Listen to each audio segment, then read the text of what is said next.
My name is Alex Freid. I'm a junior political science and philosophy major at UNH. I'm an activist with a few groups on campus. I was asked to speak today.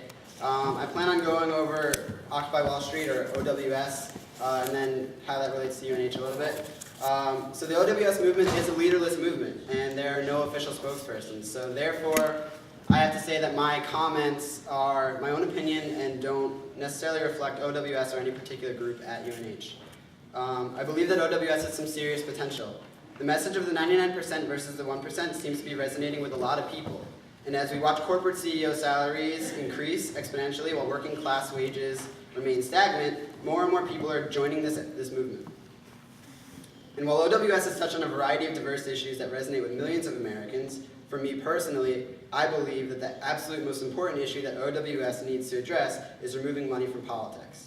I believe that many, if not all, of our issues in this country stem from the influence that private corporations have over our government and ultimately the people. We have seen time and time again that corporate lobbyists and donations to political campaigns completely hijack the political system in favor of deregulating industries and leading to out-of-court settlements for major offenders. This is true for environmental regulations, worker safety regulations, bank and loan regulations, food and drug regulations, and more. I don't believe we can truly call this a democracy when your dollar counts more than my vote. The amazing thing about OWS is that in the span of a few short months, what started as a protest has become a global movement.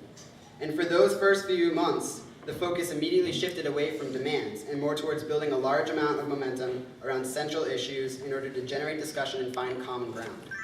These conversations are certainly moving slowly but surely towards concrete national demands, but those who critique the movement for its lack of demands so far need to remember that true, direct democracy is not an easy process. And we watched in the early months of the movement that as the protests spread across the country, concerted actions began popping up in various cities focusing on direct actions. Protests outside of banks or blocking evictions of foreclosed homes, for example. This is what is so special about having localized General Assemblies, which is what these movements have, General Assemblies, which is basically meetings, or GAs, organized by a movement with no centralized demands. It allows each GA to focus on the issues that affect them while still showing solidarity with and being empowered by the larger national movement as a whole.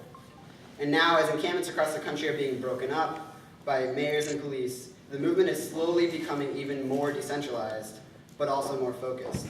We have seen the very recent spread of the Occupy movement to college campuses across the country, focusing on issues of funding for higher education and budget cuts. We have also seen labor unions and environmentalists picking up the fight and focusing on their specific issues from the perspective of the national OWS campaign. There's already been one GA at UNH, and another is scheduled for this Thursday, tomorrow, at 12:30 on T Hall Lawn, which I encourage you all to go to. And this is where tonight's conversation can get really interesting. At UNH, students have discussed focusing on a number of issues, some of which could be largely beneficial to UNH and to the UNH administration, and some could frankly be a thorn in their side.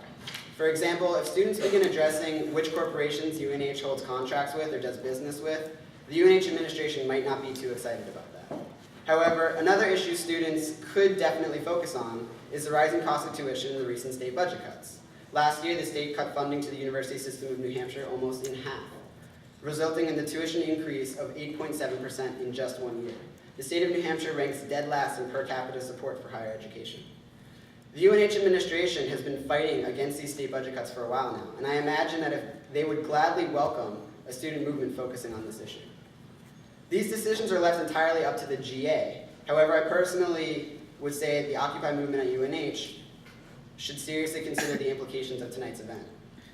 Of all the ways that a university could respond to a movement like OWS, especially after the violent responses seen recently in New York and California, for UNH to take the preemptive steps to open a dialogue long before something becomes a problem is frankly unprecedented, and in my opinion deserves some praise.